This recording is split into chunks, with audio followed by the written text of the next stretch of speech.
Friends, हम लोग जानते हैं आज ब्रिटिशों का दमन, और इस आंदोलन में हम लोग देखते हैं कि ब्रिटिशों के द्वारा दमन स्टार्ट हो गया था। यानी गांधी जी ने कई आंदोलन किए, जैसे कि खिलाफत आंदोलन, असहयोग आंदोलन। तो इन सभी आंदोलनों को अब ब्रिटिशों के द्वारा दमन किया जा रहा है। इसी में कहा जाता है कि जब 17 नवंबर 1921 में prince Wales prince Wales Bharat आए, तब भारत की सड़कें उन्हें सुनसान मिली। ठीक है। और दमन के दौरान ब्रिटिश ने कांग्रेस एवं खिलाफत कमेटी पे भी प्रतिबंध लगाए हैं, और कुछ नेताओं को भी उन्होंने गिरफ्तार किया, जैसे अली बंधु, चित्तरंजन दास, लाला लाजपत राय और मौलाना आजाद। यहाँ पे आप देख सकते हैं कि 1 फरवरी 1922 के आसपास गांधी जी ने ब्रिटिश सरकार को 1 सप्ताह का समय दिया। ठीक है। लेकिन इसी बीच में क्या होता है, यानी इन्होंने 1 सप्ताह का समय दिया कि आप जो ये दमन कर रहे हो आप इसे रोको। ठीक है। लेकिन इसी बीच क्या होता है कि 5 फरवरी 1922 को चोरी चोरा कांड हो जाता है। और चोरी चोरा कांड के अगर बारे में बोला जाए तो उत्तर प्रदेश के गोरखपुर जिले में स्थित है। ठीक है। यानी यूपी के गोरखपुर जिले में हुआ था। और इस घटना में कहा जाता है कि भारतीयों ने हिंसक भीड़ के द्वारा 22 ब्रिटिश पुलिस कर्मियों को मार दिया। ठीक है। और इस हिंसा से आहत होकर, यानी कि दुखी होकर गांधी जी ने असहयोग आंदोलन को 12 फरवरी 1922 को वापस ले लिया। और इसी आंदोलन का जो वापस लेने का निर्णय होता है, यह बारडोली अधिवेशन में किया जाता है। और इसी आंदोलन को वापस लेने के पश्चात आप देख सकते हैं कि कुछ नेता जो रहते हैं ये गांधी जी की आलोचना करते हैं, यानी बुराई करना शुरू कर देते हैं, जैसे जवाहरलाल नेहरू, चित्तरंजन दास, बोस, मोतीलाल नेहरू, राजगोपालचारी, अली बंधु। यानी इन सभी नेताओं का यह मानना था कि जब राष्ट्रीय भावना चरम पे है, यानी कि जब लोगों का गुस्सा चरम पे है, हाई लेवल पे है, तो राष्ट्रीय आंदोलन वापस लेना सही नहीं है। ठीक है। और यही सब कारण के वजह से, इन सभी कारणों के वजह से गांधी जी की राजनीतिक प्रतिष्ठा में भी कमी देखने को मिलती है। और गांधी जी को ब्रिटिश सरकार के द्वारा 10 मार्च 1922 को गिरफ्तार कर लिया जाता है, और यह आंदोलन यहीं पे समाप्त हो जाता है। इसके बाद हम लोग देखते हैं कि गांधी जी के द्वारा एक और पार्टी का स्थापना होगा, जिससे हम लोग कहते हैं स्वराज पार्टी। हम लोग देखते हैं स्वराज पार्टी का गठन होता है। तो आप कह सकते हैं कि गांधी जी के जेल जाने के पश्चात गांधी जी के जेल जाने के पश्चात राष्ट्रीय आंदोलन में ठहराव की स्थिति आती है। यानी कि कोई भी आंदोलन नहीं हो रहा था जब गांधी जी जेल चले गए थे। तो और कांग्रेस नेताओं के मध्य अगर देखिएगा तो कांग्रेस नेताओं के बीच में वाद विवाद होने लगा, और इसी कारण कांग्रेस विचारधारा के स्तर पे 2 भाग में विभाजन हो गया, एक परिवर्तनवादी नेता, दूसरा अपरिवर्तनवादी नेता। यहाँ परिवर्तनवादी नेता कहने का मतलब था कि जो मॉन्टेग्यू चेम्सफोर्ड के सुधारों के आधार पे ही अपना चुनाव लड़ना चाहते थे। यानी ये चाहते थे कि जो मॉन्टेग्यू चेम्सफोर्ड ने जो सुधार किए हैं कि मुस्लिमों के लिए पृथक निर्वाचन प्रणाली हो, उसी आधार पे ये सुधार करना चाहते थे।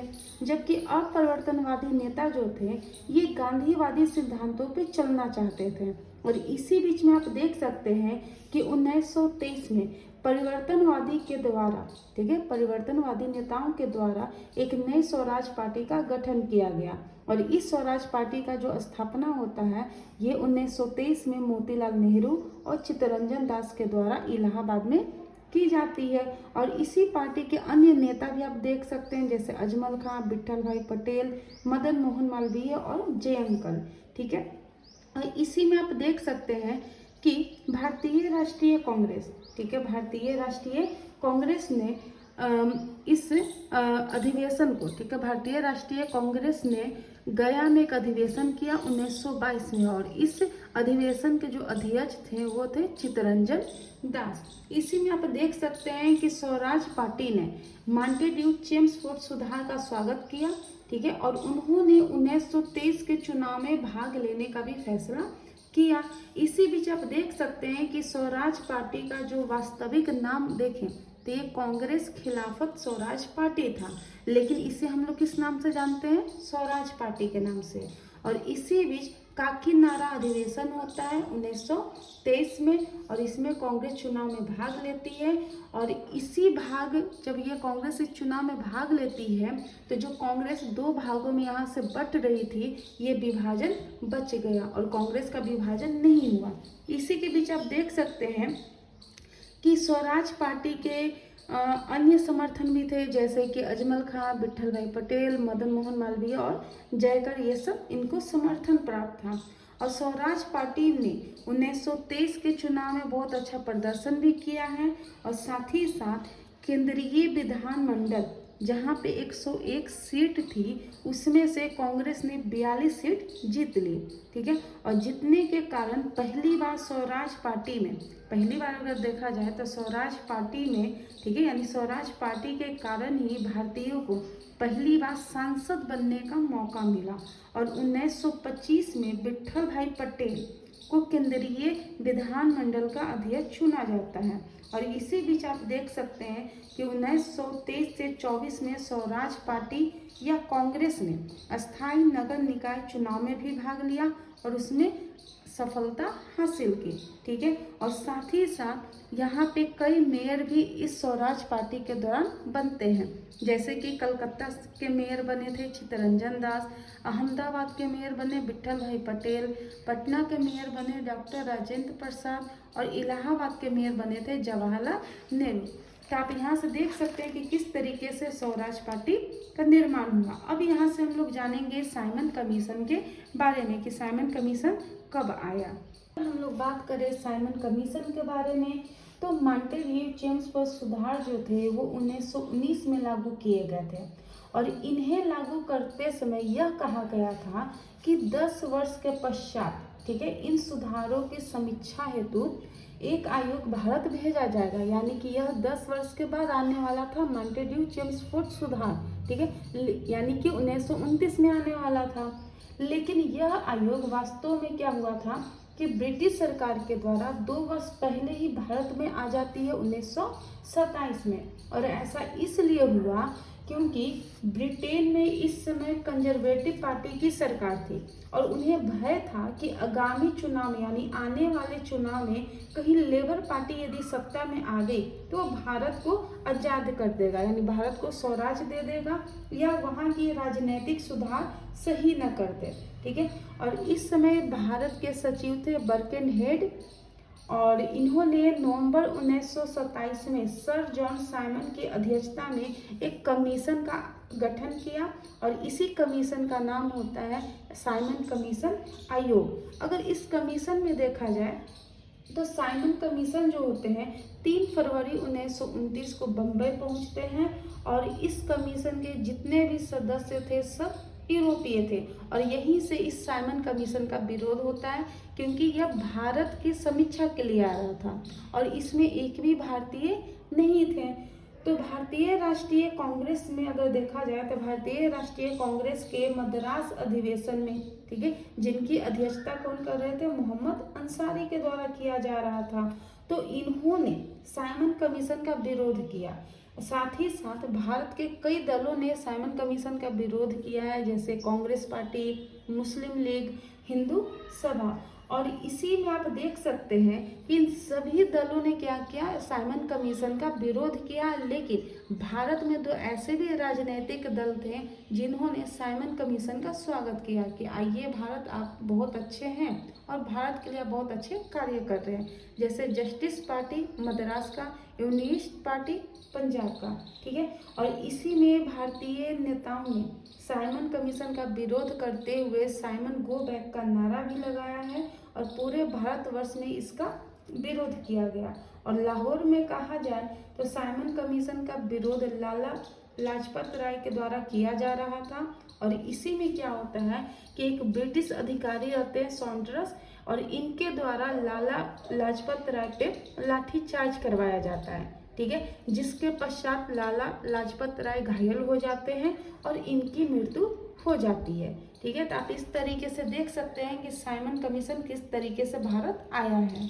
आप देख सकते हैं कि जो ब्रिटिश अधिकारी रहता है बर्कनहेड, ठीक है, यानी भारत का सचिव ये रहते हैं, तो ये भारत छोड़ने से पहले भारतीयों को चुनौती देते हैं, ठीक है। भारतीयों को ये कहते हैं कि हम तो भारत छोड़ के चले जाएंगे, लेकिन इससे पहले आपको संविधान का प्रारूप तैयार करके रखना होगा और साथ ही साथ आपको ऐसा संविधान बनाना है जो भारत के सभी दल को स्वीकार हो, ठीक है।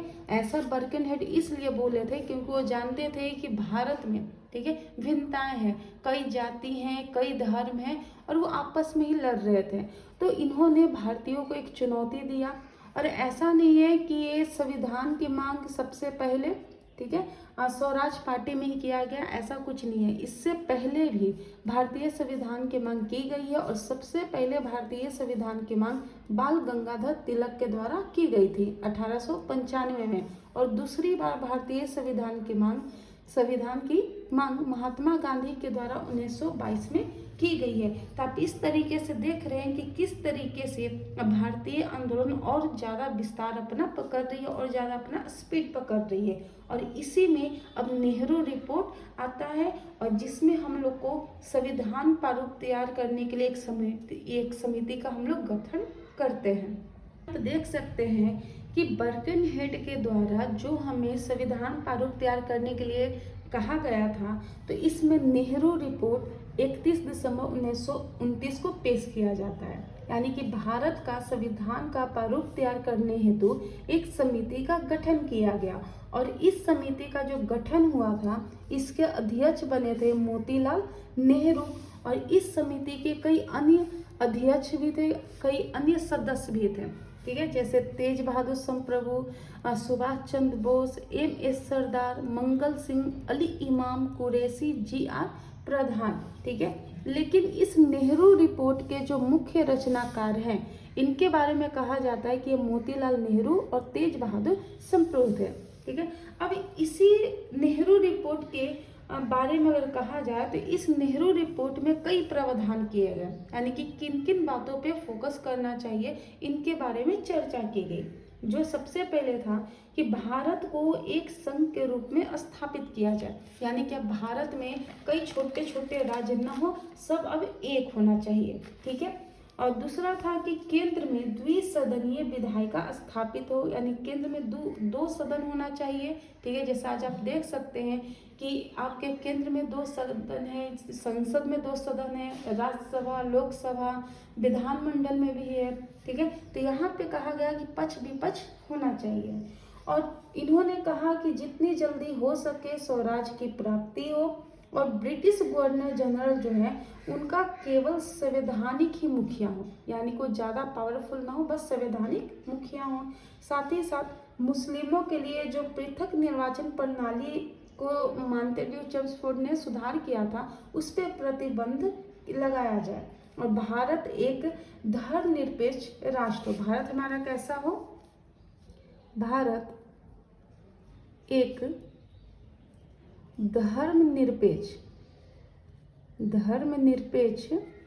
राष्ट्र हो, यानी इसकी भी बात नेहरू रिपोर्ट में किया गया है। साथ ही साथ इसमें यह भी बोला कि पहली बार नागरिकता के बारे में चर्चा की गई कि नागरिकता के कुछ उपबंध होने चाहिए, उनके कुछ अधिकार होने चाहिए, ठीक है। और मौलिक अधिकारों के बारे में बताया गया, जो शुरू में आपका 7 अधिकार था, लेकिन फिर कितने अधिकार हो गए? 6। इसके और पुरुष और महिला के मध्य समानता की वकालत की गई कि चाहे वो पुरुष हो चाहे वो महिला हो, दोनों इक्वल हैं, ठीक है। और इनसे में आप देख सकते हैं कि भारतीय राष्ट्रीय कांग्रेस के कलकत्ता अधिवेशन में नेहरू रिपोर्ट जब सबमिट की जाती है तो इसमें मोतीलाल नेहरू द्वारा समर्थन दिया जाता है, क्योंकि इस नेहरू रिपोर्ट में ये अध्यक्ष थे, ठीक है। साथ ही साथ मुस्लिम लीग ने दिल्ली अधिवेशन में क्या किया था? नेहरू रिपोर्ट को असमर्थन दिया, यानी कि स्वीकार नहीं किया और इसका कारण ये कहा जाता है कि पृथक निर्वाचन प्रणाली था, ठीक है। और नेहरू रिपोर्ट में ये भी कहा गया कि ब्रिटिश सरकार 31 दिसंबर 1929, ठीक, 1929 तक स्वराज दे दे, अन्यथा हम पूर्ण स्वराज से कम पे राजी नहीं होंगे। यानी नेहरू रिपोर्ट ने ये कहा कि कि 31 दिसंबर 1929 तक हमें डोमिनियन स्टेट्स पे जो स्वराज का बात था उन्होंने किया कि दे दे, अगर नहीं देते हैं तो हम आधे पे नहीं मानेंगे, हमें पूरा अपना भारत देश चाहिए।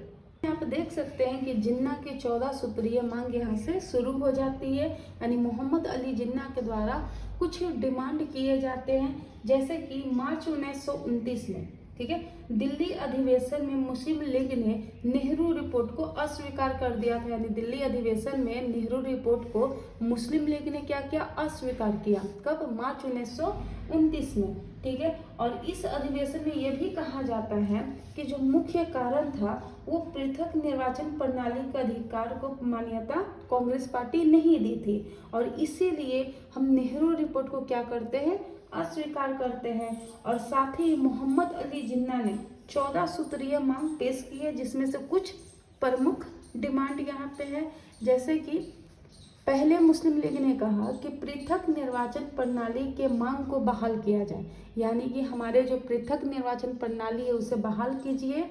और सेकंड में बोले कि केंद्रीय विधानमंडल में मुस्लिमों के लिए 1/3 सीट आपको आरक्षित करने होंगे, और साथ ही साथ सिविल सेवा और अन्य सरकारी सेवा में भी मुस्लिमों के लिए आपको सीट आरक्षण कर देना होगा।